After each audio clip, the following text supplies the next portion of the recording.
നമസ്കാരം. നിങ്ങളുടെ മുഖത്ത് ഞാൻ ഈ പറയുന്ന കാര്യങ്ങൾ പ്രകടമാകുന്നുണ്ടോ എന്ന് നോക്കുക. ഉണ്ട് എങ്കിൽ അത് ഏറ്റവും ശുഭകരമാണ് എന്ന് തന്നെ പറയാം. മനസ്സിലുള്ള കാര്യങ്ങളാണ് എപ്പോഴും മുഖത്ത് പ്രതിഫലിക്കുക എന്ന കാര്യം തീർച്ച തന്നെയാകുന്നു.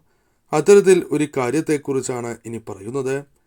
നിങ്ങളുടെ ജീവിതത്തിൽ സാക്ഷാൽ ഭഗവാന്റെ അനുഗ്രഹമുണ്ട് എങ്കിൽ ചില കാര്യങ്ങൾ മുഖത്ത് തെളിയുന്നതാകുന്നു. ആ കാര്യങ്ങൾ നിങ്ങളുടെ ജീവിതത്തിൽ വളരെ ശുഭകരമായി തന്നെ മാറുകയും ചെയ്യും. എപ്പോഴും ഒരു പുഞ്ചിരി ആ വ്യക്തികളുടെ മുഖത്ത് പ്രകടമാവുക തന്നെ ചെയ്യും. ഇത് സഹിക്കാൻ പറ്റാത്ത സാഹചര്യത്തിലാണ് എങ്കിൽ, അതായത് ഏതൊരു സഹിക്കാൻ പറ്റാത്ത സാഹചര്യമാണ് എങ്കിൽ പോലും ഇത്തരത്തിൽ ഒരു പുഞ്ചിരി എപ്പോഴും നിങ്ങളുടെ മുഖത്ത് പ്രകടമാവുക തന്നെ ചെയ്യും. അത്തരത്തിൽ സംഭവിക്കുന്നുണ്ട് എങ്കിൽ ഭഗവാൻ കൂടെയുണ്ട് എന്ന് തന്നെയാണ് പറയുവാൻ സാധിക്കുക.